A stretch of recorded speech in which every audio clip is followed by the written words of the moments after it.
বিভিন্নভাবে আমরা আমাদের ধর্মকে বিকৃত করেছি এবং আমাদের তাওহীদকে নষ্ট করেছি। তাওহীদ মানে ইলাহ হিসেবে আল্লাহকে এক ও অদ্বিতীয় মানা। ইলাহ মানে বিপদ আপদ, সমস্যা, প্রবলেম, সকল কিছুর সমাধান যার কাছে আছে। আর রব আর ইলাহ একটা আর একটার পরিপূরক সম্পূরক। যে রব সেই ইলাহ, যে রব হওয়ার যোগ্য নয় সে ইলাহ হওয়ার যোগ্য নয়। কে ইলাহ হওয়ার যোগ্য? যে রব হওয়ার যোগ্য। তাহলে কার কাছে বিপদে পড়ে সাহায্য চাইবা? যার মধ্যে রুবুবিয়্যতের গুণ আছে। যার মধ্যে রবের গুণ নাই ওর কাছে বিপদে পড়ে সাহায্য চেয়েও লাভ নাই। এই চ্যালেঞ্জগুলো দিয়ে আল্লাহ কোরআন পরিপূর্ণ করে রেখেছে। কোরআনে এক এক সময় আল্লাহ এক এক স্টাইলে এক এক আঙ্গিকে চ্যালেঞ্জ দিবে। ভাই বলো দেখি, তোমরা আল্লাহ ব্যতীত যাদের ডাকো এদেরকে বলো তো এরা একটা মাছি সৃষ্টি করতে পারে কিনা? চ্যালেঞ্জ। কেননা মাছি সৃষ্টি করা রবের গুণ, রব পারে সৃষ্টি করতে। তখন আল্লাহ আবার পাল্টা উত্তর দিয়ে বলবে, আরে ওরাই তো সৃষ্টি, ওরা আবার কি সৃষ্টি করবে? সে ওলি হোক, আউলিয়া হোক, নবী হোক, রাসূল হোক, পীর হোক, বুজুর্গ হোক, আর মা কালী হোক আর মা দুর্গা হোক, এরাই তো সৃষ্টি, এরা আবার কাকে সৃষ্টি করবে? তারপর আল্লাহ চ্যালেঞ্জ ছুড়ে দিবে, বলো দেখি ওরা কথা বলতে পারে কিনা? ধরেন কবরে শুয়ে থাকা কোনো বাবা অথবা যার মূর্তি তৈরি করা হয়েছে সেই মা, বলে এরা কথা বলতে পারে কিনা দেখো তো, শুনতে পাই কিনা দেখো তো। এরকম বিভিন্ন স্টাইলে আল্লাহ চ্যালেঞ্জ করবে। বলে আমি আকাশ থেকে বৃষ্টি বর্ষণ করি, নদী নালা প্রবাহিত করি, আকাশের বৃষ্টি দিয়ে ফল ফসল আদি উৎপন্ন করি। তোমাদের কাছে চ্যালেঞ্জ থাকলো, একটা বীজ থেকে একটা গাছ বের করো। মানুষ তৈরি করবে, যত বড় বিজ্ঞানী হোক, একটা বীজ থেকে একটা গাছ, আল্লাহর আলো বাতাস, আল্লাহর মাটি, আল্লাহর পানি ছাড়া সম্ভব হয়। তাহলে যিনি রব ইলাহ হবে তিনি। কুল হুয়াল্লাহু আহাদ আল্লাহুস সামাদ, তিনি অমুখাপেক্ষী স্বয়ং সম্পূর্ণ। তোমরা যাদের ইবাদত করো দেখো এরা অমুখাপেক্ষী না স্বয়ং সম্পূর্ণ, মাপো। অমুখাপেক্ষী মানে ও পেশাব পায়খানা না করে থাকতে পারবে? যত বড় উলিয়া উলিয়া পীর বুজুর্গ হোক পারবে না, ওকে পেশাব করতে হয়, পায়খানা করতে, তাহলে বাদ, প্রথম চান্সই বাদ পড়ে গেল। না ঘুমিয়ে থাকতে পারবে? পারবে না, বাদ। না খেয়ে থাকতে পারবে? থাকতে পারবে না, বাদ। তাহলে কিসের রব, কিসের ইলা? কার কাছে যাও, কার কাছে চাও, কার ওরসে জমা হও? এগুলো তো আল্লাহর প্রশ্ন, আমার প্রশ্ন, আমি যে শুধু অনুবাদ করছি। এগুলো আল্লাহ সুবহানাহু ওয়া তাআলার প্রশ্ন। লাম ইয়ালিদ ওয়া লাম ইউলাদ, ওকে কেউ জন্ম দিয়েছে? তো প্রথমে বাদ। জন্ম দিয়েছে মানে ও দুর্বল ছিল, ছোট্ট ছিল, পিচ্চি ছিল, ও মায়ের দুধ পান করেছে, ওর কোনো শক্তি নাই। ও যখন মায়ের পেটে ছিল তখনও মায়ের যে ঋতুর রক্ত, সেই রক্ত পান করে তাকে থাকতে হয়েছে। ও আবার আজকে বড় হয়ে কেমনে দাবি করে যে আমিই সব কিছু, মুশকিল কুশা, সব বিপদ আমি দূর করতে পারি, মাওলা আলী। আলীও তো ছোট বাচ্চা ছিল। লাম ইয়ালিদ ওয়া লাম ইউলাদ, ওকে জন্ম দিয়েছে কেউ? কারো পেট থেকে হয়েছে। আল্লাহ সুবহানাহু ওয়া তাআলা কারো পেট থেকে হয়নি। তার কোনো সন্তান সন্ততি স্ত্রী পুত্র আছে? আছে। তার মানে সে একাই চলতে পারে না। মানুষ একাই চলতে পারে না। মানুষের বাপ মায়ের দরকার হয়, ছেলে মেয়ের দরকার হয়, স্ত্রী পুত্রের দরকার হয়। এভাবে মাপতে হবে কার কাছে চাচ্ছি, কার বরকত অর্জন করতে যাচ্ছি, কার কথা মনে করতেছি সে আমাকে কিয়ামতের মাঠে পার করে দিবে, কার দোয়ায় মনে করতেছি যে আমার বরকত হবে, রহমত হবে, ওকে মাপেন। ও যদি রবের মাপকাঠিতে টিকে তাহলে ইলাহ হওয়ার যোগ্য। যদি রবের মাপকাঠিতে না টিকে তাহলে এগুলো সব আল্লাহর জন্য হতে হবে। দোয়া আল্লাহর জন্য, চাওয়া আল্লাহর জন্য, নজর, নেওয়াজ, মানত সবকিছু আল্লাহ সুবহানাহু ওয়া তাআলার জন্য, সিজদা আল্লাহর জন্য, বিপদে পড়ে সাহায্য চাওয়া আল্লাহর জন্য। এবং মনে করতে হবে আল্লাহ সুবহানাহু ওয়া তাআলা হচ্ছেন সামিউন আলিম, তিনি সবকিছু দেখছেন, সবকিছু শুনছেন। তাই এখানে কোনো ওসিলার দরকার নাই।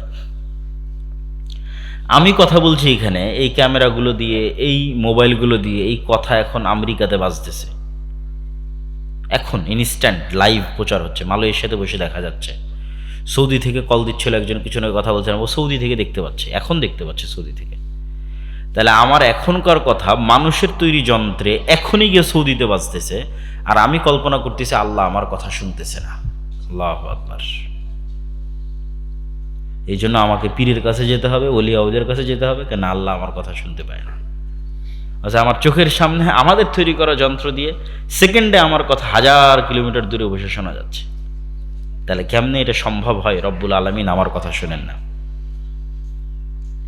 কেননা বাতাসের মধ্যে, আলোর মধ্যে ডাটা ট্রান্সফারের ক্ষমতা আল্লাহই রেখেছে, এটা কিন্তু বিজ্ঞানীরা বের করে নেই। আমাদের কথা এভাবে আলোর মধ্যে দিয়ে আগেও যেত, আমরা জানতাম না। পৃথিবী যেদিন থেকে সৃষ্টি হয়েছে ওই দিন থেকেই যায়, এটা যায় আলোর মধ্যে দিয়ে, ডাটা ট্রান্সফার হয়। কোরআনে তো এর চেয়ে উন্নত প্রযুক্তির কথা বলা আছে। এখানে তো তথ্য ট্রান্সফার হচ্ছে। কোরআনে বলা আছে এলিমেন্ট, বস্তু, পার্টিকেল ট্রান্সফার হওয়ার কথা চোখের পলকে। সুলাইমান আলাইহিস সালাতু ওয়াস সালাম বলছেন, রানী বিলকিস আসবে ইয়েমেনের রাজধানী সাবা থেকে 1000 কিলোমিটার দূরে ফিলিস্তিনের রাজধানী জেরুজালেমে তার সিংহাসন নিয়ে আসতে হবে। ক্বালা ইফরিতুম মিনাল জিন, ইফরিত নামক জিন বলল, আপনি যেই মজলিসে বসে আছেন এই মজলিস থেকে ওঠার আগেই, এরকম একটা মজলিসে ওঠার আগেই আমি এই সিংহাসন নিয়ে চলে আসব।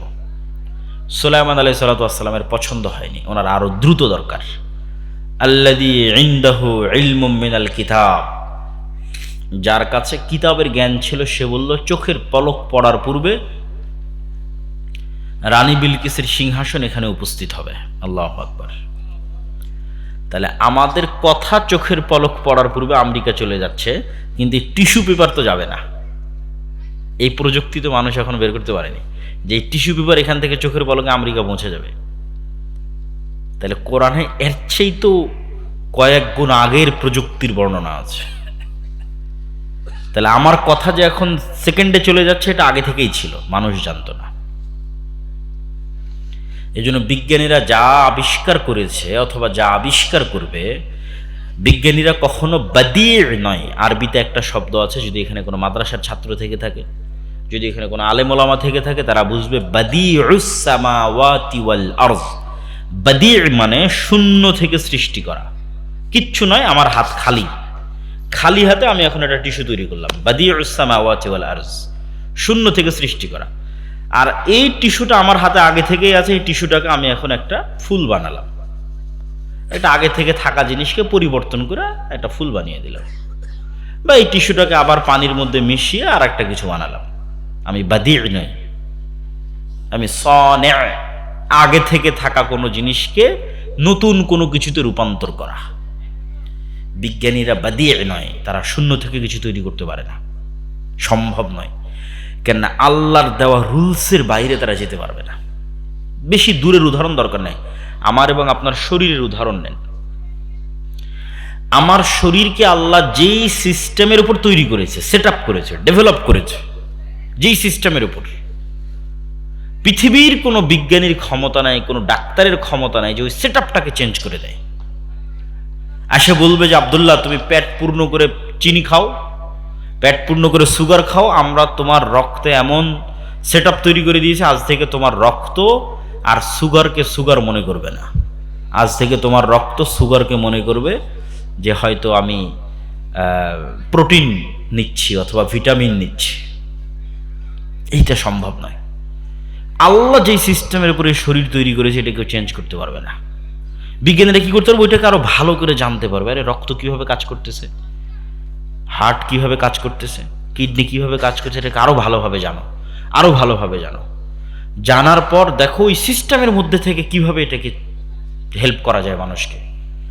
বিজ্ঞানীরা গবেষণা করে দেখতেছে লিভার এমন যে লিভারের যদি 4 ভাগের 3 ভাগও কেটে ফেলা হয়, আগামী 3 থেকে 6 মাসের মধ্যে লিভার আবার পূর্ণ হয়ে যাবে।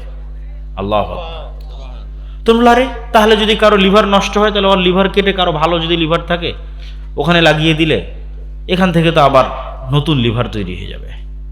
কিন্তু ওই লিভার কিভাবে কাজ করে ওটাকে পরিবর্তন করতে পারবে না। লিভার কেমনে কাজ করে ওইটা জেনে নতুন কিছু জানলে নতুন কিছু করা যায়, স্বাভাবিক। নতুন কিছু তারা নিজেরা বানাতে পারে না।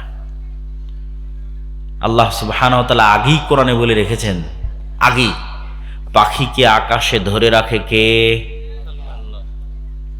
যে কে ইউমসিক, ধরে রাখে আত্ময়ের, পাখিকে আকাশে। এটা এখনকার বিজ্ঞান গবেষণা করে বলতেছে যে আল্লাহ সুবহানাহু ওয়া তাআলা, তারা তো আল্লাহ বলে না, বলে প্রকৃতি, বলে আমাদের এই যে আবহাওয়ার স্তর আছে, এই আবহাওয়ার স্তরের যে সেটআপ, এটাতে যদি ন্যূনতম পরিবর্ধন করা হয়, প্লাস মাইনাস করা হয়, তাহলে হয় পাখি উড়তেই পারবে না, আর নাহলে উড়লে আর ফেরত আসতে পারবে না। কিন্তু পাখি উড়বেও, আবার স্থিরও থাকবে, আবার নেমেও আসতে পারবে। এই সেটআপটা আল্লাহর করা, সেটাকে মানুষ কাজে লাগিয়েছে। তো বলছিলাম, প্রকৃত তাওহীদপন্থী মুসলিমের অভাব নাই। ইব্রাহিম আলাইহিস সালাতু ওয়াস সালামের মতো মুসলমান নাই। ধরলাম কিছু মুসলমান আছে যারা কবরে যায় না, মাজারে যায় না, তাবিজ কবজ ব্যবহার করে না, বদনজর, কি বলার নাম, কুসংস্কার, সেগুলোতে বিশ্বাস করে না। ঠিক আছে, হাত থেকে পড়ে গেলে এটা হবে, অমুক হবে, তুমুক হবে, যত শিরকি কথাবার্তা আছে এগুলোতে বিশ্বাস করে না। কিন্তু হয় টাকার নেশা আছে, না হয় বিড়ি সিগারেটের নেশা আছে, না হয় নারীর নেশা আছে, না হয় ক্ষমতার নেশা আছে, এরকম আরো অন্য কিছু আছে। এরাও তাওহীদপন্থী নয়। এদের ইলাহ ওই কবরে থাকা উলিয়াও নয়, এদের ইলাহ ওই মা কালী মা দুর্গাও নয়, এদের ইলাহ হচ্ছে এদের নিজের নাফস, ইলাহু হাওয়া। এরাও তাওহীদপন্থী নয়। আর মনে চাচ্ছে বিড়ি সিগারেট খাবে, তাই খাচ্ছে, নেশাগ্রস্ত হয়ে গেছে, ভিডিও গেমের নেশা আসক্ত, বিড়ি সিগারেট জুয়ার নেশা আসক্ত। এরাও তাওহীদপন্থী নয়। তাওহীদপন্থী মানে যার নফস পরিপূর্ণরূপে আল্লাহর সামনে আত্মসমর্পণ করেছে, আল্লাহ যা বলবে তাই। আল্লাহ সুবহানাহু ওয়া তাআলার প্রতি ভালোবাসা এত ব্যাপক, আল্লাহ যা ভালোবাসে ওটা অন্ধের মতো, আল্লাহ যা ঘৃণা করতে বলেছে ওটাও অন্ধের মতো ঘৃণা। আল্লাহর বাইরে তার নফসে, তার অন্তরে আর কিচ্ছু চলে না। এগুলো তাওহীদপন্থী, ইব্রাহিম আলাইহিস সালামের মতো। এই লেভেলে না পৌঁছা পর্যন্ত মুক্তির রাস্তা নেই। 3 নম্বর বলেছি ঈমান বিল গায়বি ইয়াকিন। ঈমান বিল গায়ব, অদৃশ্য, চোখে দেখা যায় না। এখানে এখন ফেরেশতারা আছে, আপনারা দেখতে পাচ্ছেন না, কিন্তু ফেরেশতারা সত্য সৃষ্টি আল্লাহর, নূরের তৈরি, ডাইমেনশন। আমরা এক ডাইমেনশন, আর অন্য প্রাণীরা আর এক ডাইমেনশনে দেখে। সীমাবদ্ধতা। আপনি একটা ঘরের মধ্যে একটা পাখিকে নিয়ে যান, ও জানালা খুঁজে বের করতে পারবে না, বাড়ি খাবে দেওয়ালের সাথে, জানালা খুঁজতে ওর কষ্ট হবে। কিন্তু আপনি ঠিকই দেখতে পাচ্ছেন ওখানে জানালা, ও দেখতে পাচ্ছে না। ওর দৃষ্টির সীমা ভিন্ন, আপনার দৃষ্টির সীমা ভিন্ন। আপনি আমাকে যেভাবে দেখতেছেন, আমার মুখের দাড়ি, আমার কুকুর আমাদেরকে এই চেহারায় চেনে না, কেন ও এরকম, যেরকম রঙিন আপনি আমাকে দেখতেছেন এরকম নয়, আবছা আবছা দেখে। মাত্র 2টা রং দেখতে পায় কুকুর, ঝিরি আবছা, বুঝতে পারে না। তাহলে কি দেখে বুঝে? গন্ধ। ওর নাকের পাওয়ার মানুষের চাইতে 10,000 গুণ বেশি। তাহলে আমি যে আব্দুল্লাহ, এটা চিনে গন্ধে। তাহলে একা এক প্রাণীকে আল্লাহ আমাদের চোখের সামনে একা এক জগতে রেখে দিয়েছে। মাছের জীবনযাপনের ধরন আর আমার জীবনযাপনের ধরনকে এক, সাপের জীবনযাপনের ধরন আর আমার জীবনযাপনের ধরনকে এক। সাপ কিভাবে শোনে, কিভাবে দেখে, আর আমি কিভাবে শুনি, কিভাবে দেখি, এটাকে এক নয়। তাহলে এই পৃথিবীতেই যখন এত ভ্যারাইটিস টাইপ অফ জীবনযাপন, তখন আপনি নিশ্চিত থাকেন এই পৃথিবীতে আরও প্রাণী আল্লাহর আছে যাদেরকে আমরা দেখতে পাই না, ওরা আমাদের ঠিকই দেখতে পাচ্ছে। সেই 2 প্রাণীর একটা হচ্ছে জিন আর একটা হচ্ছে ফেরেশতা, এবং এরা সব সময় আমাদের সাথে আছে। কারিনুম মিনাল মালাইকা ওয়া কারিনুম মিনাশ শাইতান। প্রত্যেক মানুষের সাথে 2টা বন্ধু আছে, একটা শয়তান, একটা জিন, একটা শয়তান, একটা ফেরেশতা, প্রত্যেক মানুষের সাথে। এটা আপনাকে নিশ্চিতভাবে বিশ্বাস করতে হবে, এটা গায়েব। আর আমাদের যুদ্ধ শয়তানের বিরুদ্ধে। যা কিছু ঘটতেছে এগুলো সবগুলোর পিছনে শয়তান আছে। শয়তান চায় আমাদের পথভ্রষ্ট করতে, শয়তান চায় আমাদের জাহান্নামে নিয়ে যেতে, শয়তান চায় আমাদের শিরক করাতে, শয়তান চায় আমাদেরকে মানুষত্বের সম্মানের জায়গা থেকে নিচে নামিয়ে আনতে, উলঙ্গপনা, বেহায়াপনা, বেলিল্লাপনায় ব্যস্ত করতে। আমাদের আদি পিতা আদম আলাইহিসসালাতু ওয়াসসালামকে যখন তারা পথভ্রষ্ট করেছিল, তখনও প্রথম শাস্তি ছিল আল্লাহর কাপড় খুলে যাওয়া। আদম আলাইহিসসালামের আল্লাহর পক্ষ দেখে দেওয়া প্রথম শাস্তি কাপড় নাই। তাহলে উলঙ্গপনা, বেহায়াপনা একটা শাস্তি। শয়তান যখন দেখে সে মানুষকে উলঙ্গ করতে পারছে, সে খুশি হয় যে আমি মানুষকে সম্মানের জায়গা থেকে নিচে নামিয়ে আনতে পেরেছি। ও যে এত সম্মানিত ছিল, ওকে নিচে নামিয়ে আনতে পেরেছি। তাহলে গায়েবে ইয়াকিন, না দেখা জিনিসের উপর ইয়াকিন, অদৃশ্য জগতে ইয়াকিন লাগবে। তাহলে আপনি নিশ্চিত বিশ্বাস করবেন আল্লাহ আপনার সাপোর্টে ফেরেশতা অবতীর্ণ করবে। রাতের বেলা আয়াতুল কুরসি পড়ে ঘুমালে আপনার মাথার কাছে ফেরেশতা আপনাকে গার্ড দেয়, রাসূল সাল্লাল্লাহু আলাইহি ওয়াসাল্লামের হাদিস। এগুলোর উপর যতক্ষণ আপনি দেখার মতো বিশ্বাস না করতে পারবেন, ততক্ষণ এটা বিশ্বাস করতে পারবেন না যে আপনার পক্ষে আকাশ থেকে ফেরেশতা নামতে পারে।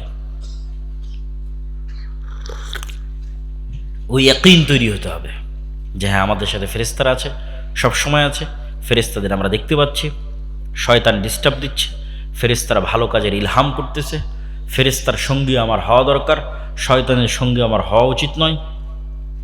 রাতের সালাত আদায় করা উচিত, বিপদে পড়লে আল্লাহর সাহায্য চাওয়া উচিত, যেন আল্লাহ আরও বেশি স্পেশাল ফোর্স অফ মালাইকা, ফেরেশতাদের আরও স্পেশাল ফোর্স যেন আমার সহযোগিতায় দেয়। এটা একটা অদৃশ্য কানেকশন।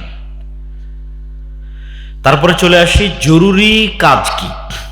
এগুলো তো গেল অদৃশ্য জগতের অনেক কথাই বললাম ইমান বিল গায়েব, বললাম তাওহীদ, বললাম পরকালমুখী। বাস্তব জীবনে কাজ কি? বাস্তব জীবনে কাজ দুইটা, বিশেষ করে যুবকদের। বৃদ্ধ মানুষদের তো আর কাজ হবে না, তারা দাওয়াত দিতে পারে, দোয়া করতে পারে। যুবকদের কাজ দুইটা, এক জ্ঞান অর্জন করা, দুই সত্যবাদী এবং ন্যায়পরায়ণ হওয়া। যুবকেরা বলবে আব্দুল্লাহ ভাই ডাক দেন, আমরা জীবন দিতে প্রস্তুত আছি, জীবন দেওয়া লাগবে না। জ্ঞান অর্জন করতে হবে, জ্ঞানী শক্তি, জ্ঞানী ক্ষমতা। পৃথিবীতে আল্লাহ এভাবেই তৈরি করেছে যে জ্ঞানের বাটনে চাপ দিবে ও ক্ষমতা অর্জন করবে, যে জ্ঞানের বাটনে চাপ দিবে না ও ক্ষমতা অর্জন করবে না। জ্ঞান অর্জন করতে হবে। দুই নম্বর সত্যবাদিতা, ন্যায়পরায়ণতা। সারা দেশে একদিনে 80% ইসলাম প্রতিষ্ঠা করা যাবে যদি সারা দেশের সব সচিবালয়, ওসি, ডিসি, এসপি, মন্ত্রী, আর্মি সবাই বলে আজ থেকে আমরা সত্য বলবো, ন্যায় প্রতিষ্ঠা করব, মিথ্যার আশ্রয় নিব না। 80% ইসলাম প্রতিষ্ঠা শেষ। তো ওই যারা ওসি, ডিসি, এসপি, মন্ত্রী, সচিবালয় আছে, এরা তো আর ভারত থেকে আসেনি, এরা তো আর আমেরিকা থেকে আসেনি, তো ব্রাহ্মণবাড়িয়ার সন্তান, আকানগরের সন্তান, আমার আপনার সন্তান। তাহলে আমাদের একটা প্রজন্ম লাগবে যারা ন্যায় এবং সততার উপর অটল থাকবে। এটাই গোলামি থেকে মুক্তি। নিশ্চিত থাকেন অন্যায় এবং দুর্নীতি করা গোলামির স্বভাব। দুর্নীতি করলে গোলামি টিকিয়ে রাখা যায়, দুর্নীতি করলে গোলামি টিকিয়ে রাখা যায়। টাকার লোভ বড় লোভ। আফ্রিকাতে ফ্রান্স তার ক্ষমতা টিকিয়ে রাখে শুধু এটা দিয়ে। এখন যে সেনাপ্রধান সে বিট্রে করলো, একে সরাও, এর নিচের কোনো সেনাপ্রধানকে টাকা দিয়ে কিনে নাও। তো কেউ না কেউ পাওয়া যাবেই। মুসলমানেরা এত নিচের লেভেলে নেমে গেছে মিথ্যার দুর্নীতিতে, কেউ না কেউ পাওয়া যাবে যে টাকার কাছে বিক্রি হয়ে যাবে। ঠিক আছে, ওকে টাকা দিয়ে কিনে নিয়ে আগের জনকে কু করে সরাই দিল, সে এখন সেনাপ্রধান, সে এখন ফ্রান্সের সব স্বার্থ দেখে। কয়দিন পর হয়তো সেও ফ্রান্সের বিরুদ্ধে চলে গেল, নিচে আরো অনেক পাইপলাইনে আছে দুর্নীতিবাজ, মিথ্যুক মুসলমান, যে ফ্রান্সের স্বার্থ পূরণ করবে। একই অবস্থা সারা বিশ্বে মুসলমানদের, একই অবস্থা বাংলাদেশেও। এখানে স্বার্থ পূরণ করার মতো রাজনীতিবিদ রেডি আছে। আগের 16 বছর যারা স্বার্থ পূরণ করেছে, সামনে যারা আসবে তারাও স্বার্থ পূরণ করবে, কেন সবাই টাকার কাছে বিক্রি হয়ে যাবে। তাহলে আমাদের দরকার সত্যবাদিতা, ন্যায় পরায়ণতার উপর অটুট একটা প্রজন্ম, যারা আত্মমর্যাদা বিক্রি করবে না, যারা জ্ঞানে সর্বোচ্চ পর্যায়ের হবে। এবং তার সাথে আল্লাহর সাহায্য পাওয়ার জন্য দুটো জিনিস লাগবে, 5 ওয়াক্ত সালাত এবং সকাল সন্ধ্যার জিকির। 5 ওয়াক্ত সালাতে নাই যে, আল্লাহ তাকে চিনেই না, কি সহযোগিতা করবে? কি তার স্বার্থ আল্লাহ সুবহানাহু ওয়া তাআলা দেখবে? আল্লাহ তাকে চিনেই না। আর আল্লাহর সাহায্য অবতীর্ণ শুরুই হয় সালাত দিয়ে। এটা একটা ফরম্যাট যা সব নবীরা অবলম্বন করত। আমরা যেমন ইন্টারনেট দিয়ে, আমার মোবাইল দিয়ে, আমার ফিঙ্গারপ্রিন্ট দিয়ে, আমার পাসওয়ার্ড দিয়ে, আমার হোয়াটসঅ্যাপ দিয়ে, আমার ফেসবুক দিয়ে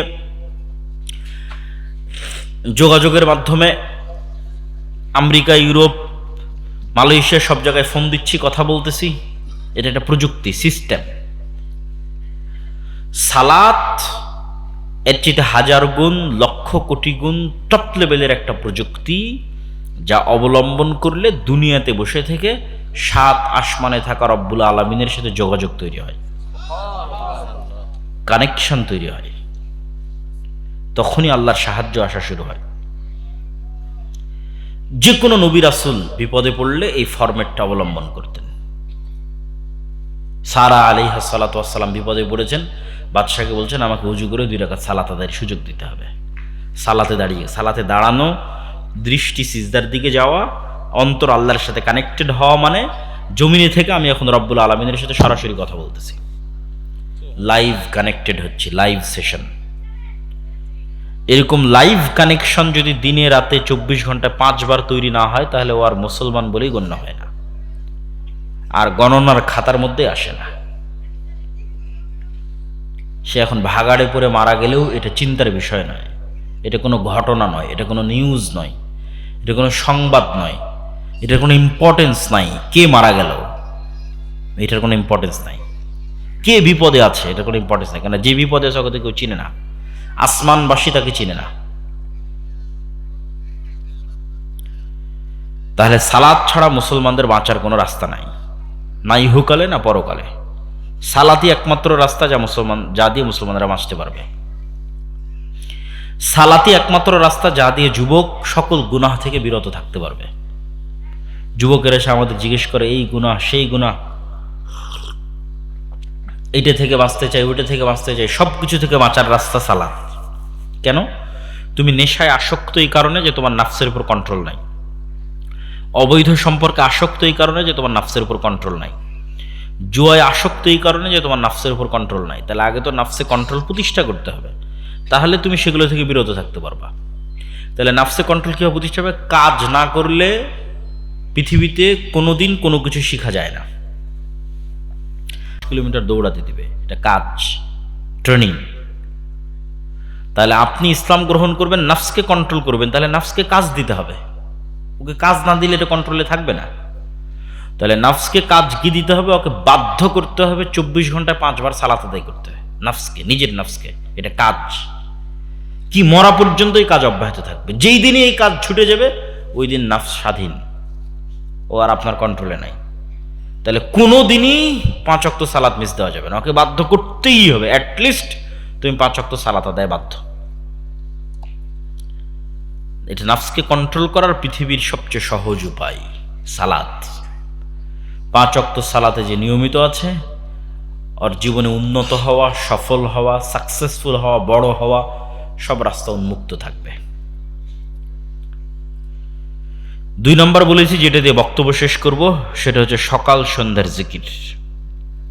সাউন্ড, আওয়াজ, এটা সবচেয়ে শক্তিশালী, সবচেয়ে পাওয়ারফুল। আওয়াজ সবচেয়ে পাওয়ারফুল। এমনও গবেষণায় দেখা গেছে যে আপনি যদি একটা বরফ খণ্ড, একটা পানি, এটাকে নিয়েও যদি সামনে নিয়ে যদি নির্দিষ্ট একটা আওয়াজ উচ্চারিত করেন, পৃথিবীর যত জাদুকরী শক্তির কথা বলেন আর যত তন্ত্রমন্ত্রের কথা বলেন, এগুলো সব তারা নির্ভর করে রেখেছে আওয়াজের উপর। মুখ দিয়ে কিছু উচ্চারণ করবে, সেটা বাস্তবায়ন করবে। আওয়াজ আসলেই পৃথিবীতে পাওয়ারফুল, কিন্তু সবচেয়ে পাওয়ারফুল যদি আওয়াজ হয় আল্লাহর নিজের। বলেন আল্লাহু আকবার। আল্লাহর নিজের আওয়াজ আমাদের কাছে আছে, সেটা কি? সেটা কি? কোরআন। সেটা কি? কোরআন।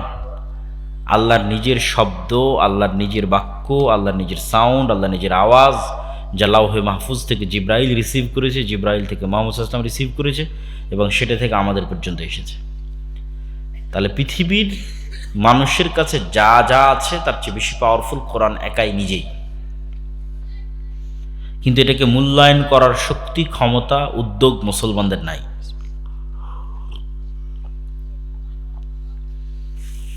আওয়াজ সবচেয়ে পাওয়ারফুল, এই জন্য সর্বশ্রেষ্ঠ জিকির কোরআন। আরও যে জিকিরগুলো আছে সকাল সন্ধ্যার, সকাল মানে সূর্য ওঠার পূর্বে, সন্ধ্যা মানে সূর্য ডোবার পূর্বে। সামনে সিয়াম আসতেছে, শাবান মাস শুরু হয়ে গেছে। সিয়াম মানে শুধু পেটের সিয়াম নয়, রোজা মানে শুধু পেটের রোজা নয়, শুধু লজ্জাস্থানের রোজা নয়, রোজা মানে জিহ্বারও রোজা,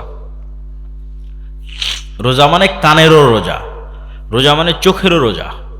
সিয়াম, জিহ্বার সিয়াম কি? গালি দিবে না, অশ্লীল কথা বলবে না, গল্পগুজব করে নিজের জিহ্বাটাকে নষ্ট করবে না, গীবত তোহমতে জিহ্বা নষ্ট করবে না, পাশাপাশি জিহ্বাটাকে আল্লাহর জিকিরে কাজে লাগাবে। শয়তান সবচেয়ে সহজে যেটা দিয়ে আপনাকে জাহান্নামে নিয়ে যাবে সেটাই জিহ্বা, আর আপনি সবচেয়ে সহজে যেটা দিয়ে জান্নাতে যাবেন সেটাই জিহ্বা। শয়তান যদি আপনার অন্তরে আজকে কুমন্ত্রণা দেয়, চল কালকে তোকে জেনা করতে হবে, অনেক কিছুর কারণে আপনি গীবত, এটা করতে কেউ ধরবেও না, কেউ বাধাও দিবে না, কেউ মারবেও না, তাহলে সহজে এটা করিয়ে আপনাকে জাহান্নামে নিয়ে যাবে। এবার সহজে আপনি জান্নাতে যাবেন কিভাবে? খালি মুখ বন্ধ, অপ্রয়োজনে সব গল্পগুজব বন্ধ, কোনো অজু নাই, কিচ্ছু নাই, মসজিদে যাওয়া নাই, কোনো ঝাই ঝামেলা ঝুট কিচ্ছু নাই। 24 ঘন্টা যতক্ষণ আছেন ততক্ষণ সুবহানাল্লাহ, আলহামদুলিল্লাহ, লা ইলাহা ইল্লাল্লাহ। কিছু লাগবে নাকি এটা বলতে? এটা বলতে অজু করা লাগতেছে না, এটা বলতে মসজিদে যাওয়া লাগতেছে না, তাই না? কিচ্ছু নাই, শুধু জিহ্বাটা কাজে লাগতেছে। লা ইলাহা ইল্লাল্লাহ, লা ইলাহা ইল্লাল্লাহ ওয়াহদাহু লা শারীকা লাহু লাহুল মুলকু ওয়া লাহুল হামদু ওয়া হুয়া আলা কুল্লি শাইইন কাদির। তাহলে যেটা দিয়ে সবচেয়ে সহজে আপনাকে জাহান্নামে নিয়ে যেত, আপনি ওইটা দিয়ে সবচেয়ে সহজে জান্নাতে চলে যাবেন। আল্লাহু আকবার। এলে জিকির, সকাল সন্ধ্যার জিকির, সালাতও জিকির। কেউ যদি 24 ঘন্টায় অন্য কোনো জিকির না করতে পারে, তাহলে বাধ্যতামূলক 5 বার জিকির করতে হবে সালাতের মাধ্যমে। সালাতের জিকিরটা আনুষ্ঠানিক, একটা নির্ধারিত ফরম্যাটে, কিন্তু এটা জিকির, পুরোটা জিকির। আজানে আমি বলছি আল্লাহু আকবার, এটা জিকির, বলছি লা ইলাহা ইল্লাল্লাহ, এটা জিকির। তারপর হচ্ছে আমি আল্লাহু আকবার বলে সালাত শুরু করতেছি, এটা জিকির। আমি কোরআন পড়তেছি, কোরআন সর্বশ্রেষ্ঠ জিকির। আমি রুকুতে গিয়ে বলছি সুবহান রাব্বিয়াল আযীম, এটা জিকির। আমি রুকু থেকে উঠে বলছি রব্বানা লাকাল হামদ, এটা জিকির। আমি সিজদায় গিয়ে বলছি সুবহান রাব্বিয়াল আ'লা, এটা জিকির। দোয়ার অংশ নাই বললেই চলে। দোয়া আছে সালাম ফিরানোর পূর্বে, তার আগ পর্যন্ত শুধু জিকির। এই জন্য আল্লাহ বলেছেন ওয়া আকিমিস সালাতা লিযিকরি, তোমরা সালাত প্রতিষ্ঠা করো আমার জিকিরের জন্য, আমার জিকির প্রতিষ্ঠা করার জন্য। তাহলে জিকির সাউন্ড, আওয়াজ, এই আওয়াজ দিয়ে পৃথিবীর সব অসম্ভবকে সম্ভব করা সম্ভব, সব অসম্ভবকে। সালাত এবং জিকির দিয়ে পৃথিবীর সব অসম্ভবকে সম্ভব করা সম্ভব।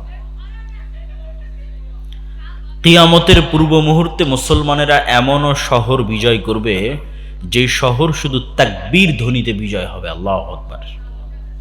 শহরের দেওয়াল পড়ে যাবে শুধু মুসলমানদের তাকবীরে, এটা আওয়াজ। প্রিয় উপস্থিতি, প্রিয় মুসল্লিবৃন্দ, পুরো আলোচনার সারমর্ম করি। পুরো আলোচনা যদিও লিখিত আকারে আল্লাহর পথে যাত্রা এই বইয়ের মধ্যে পাবেন। আজকে যেহেতু আমাদের সাথে পরিচিত ড্রাইভার নাই, এই জন্য এখানে নিয়ে আসতে পারিনি, অনলাইন থেকে সংগ্রহ করতে হবে। এবং এই বইটা প্রত্যেক মসজিদ, মাদ্রাসা, স্কুল, কলেজে প্রতি সপ্তাহে অন্তত একদিন সাপ্তাহিক পাঠ চক্রের অন্তর্ভুক্ত করে, সাপ্তাহিক দার্সের অন্তর্ভুক্ত করে 1-2 পৃষ্ঠা করে পড়তে হবে। যারা আজকে অনুষ্ঠান আয়োজন করেছে তাদের, আকানগর ইসলামী যুব সংগঠন হোক, আকানগর মাদ্রাসা হোক, তাদেরও দায়িত্ব যে তারা আল্লাহর পথে যাত্রা বইটা নিয়ে প্রতি সপ্তাহে একত্রিত হয়ে পড়বে। পুরো আলোচনার সারমর্ম হচ্ছে মুসলমানদের যে সামগ্রিক অধপতন, এই অধপতন থেকে বাঁচার 1 নম্বর রাস্তা নিজের দিনে কঠোর হওয়া। ইহুদি হতে পারলে, হিন্দু হতে পারলে তুমি কেন পারবে না? এটাই সাহস, এটাই হিম্মত, এটাই কনফিডেন্স। ব্রাহ্মণবাড়িয়ার মানুষেরা নাকি অনেক সাহসী। তো ব্রাহ্মণবাড়িয়ার মানুষকে সাহসের পরিচয় দিতে হবে নিজের দিনের উপর কঠোর হওয়ার মাধ্যমে, তাহলে বোঝা যাবে যে হ্যাঁ সাহস আছে। 2 নম্বর, পূর্ণ তাওহীদপন্থী হতে হবে ইব্রাহিম আলাইহিস সালামের মতো। ঈমান বিল গায়ব, যা দেখা যায় না এই জগতের উপর ইয়াকিন থাকতে হবে। দুনিয়ার কোনো মূল্য নাই, পরকালে জান্নাতে নিজের ঘর, নিজের বাড়ি, নিজের স্থায়ী ঠিকানাকে কল্পনা করতে পারতে হবে এবং জান্নাতে যাওয়ার জন্য পাগল থাকতে হবে, উদ্গ্রীব থাকতে হবে। মারা যাওয়া, শহীদ হওয়াই সফলতা, জান্নাতে যাওয়াই মুসলমানদের সফলতা। দুনিয়ায় মুসলমানদের কোনো সফলতা নাই। 4 নম্বর, দুনিয়াতে যে ফাইটটা আমরা দিব, এই ফাইট দেওয়ার জন্য জ্ঞান অর্জন করতে হবে, সত্যবাদী, ন্যায়পরায়ণ হতে হবে, শক্তিশালী প্রতিষ্ঠান তৈরি করতে হবে। 5 নম্বর, আল্লাহর সাহায্য নেওয়ার জন্য 5 ওয়াক্ত সালাত আদায় করতে হবে, রাতের সালাত আদায় করতে হবে, সকাল সন্ধ্যার জিকির করতে হবে। আল্লাহর সাহায্য ছাড়া পৃথিবীতে কেউ বিজয় অর্জন করতে পারবে না।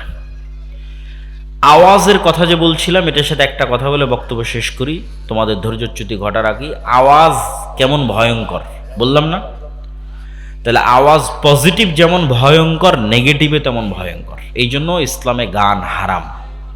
অনেকেই লজিক খুঁজে পায় না যে গান কেন হারাম। জাস্ট এই একটা লজিক তুমি চিন্তা করবো, আওয়াজ ভয়ঙ্কর কিনা। আওয়াজ ভয়ঙ্কর, শব্দ ভয়ঙ্কর।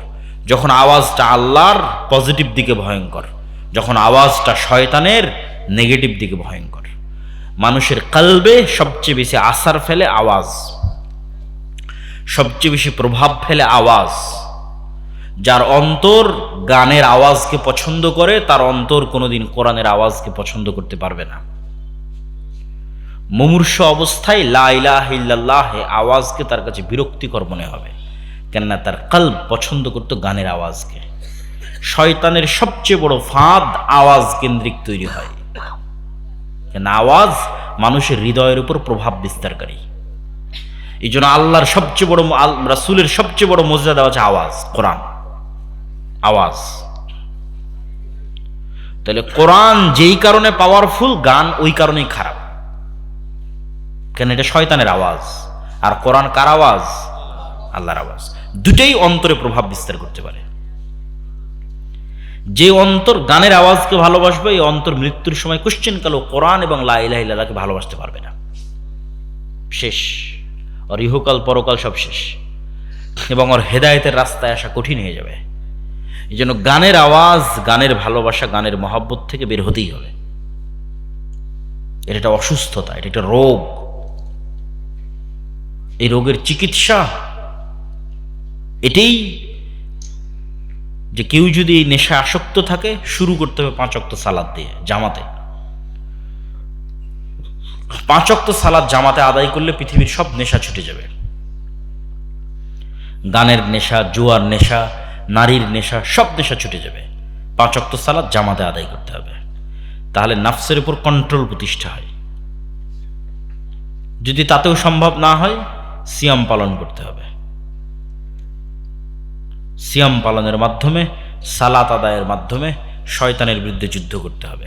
আল্লাহ সুবহানাহু ওয়া তাআলা আমাদের তোমাদের সকলকে গানের বাজনার নেশা থেকে এবং মুসলিম উম্মার উপকারী যে কাজগুলো, সেগুলো করার তৌফিক দান করুক। আল্লাহুম্মা আমিন। তোমাদের যদি কোনো প্রশ্ন থাকে, সেই প্রশ্নের উত্তর দেওয়া যাবে 2-5 মিনিট, অথবা লিখিত আকারেও যদি কোনো প্রশ্ন আসে উত্তর দেওয়া যাবে। আর না হলে বৈঠক শেষে দোয়া পড়ি, সুবহানাকা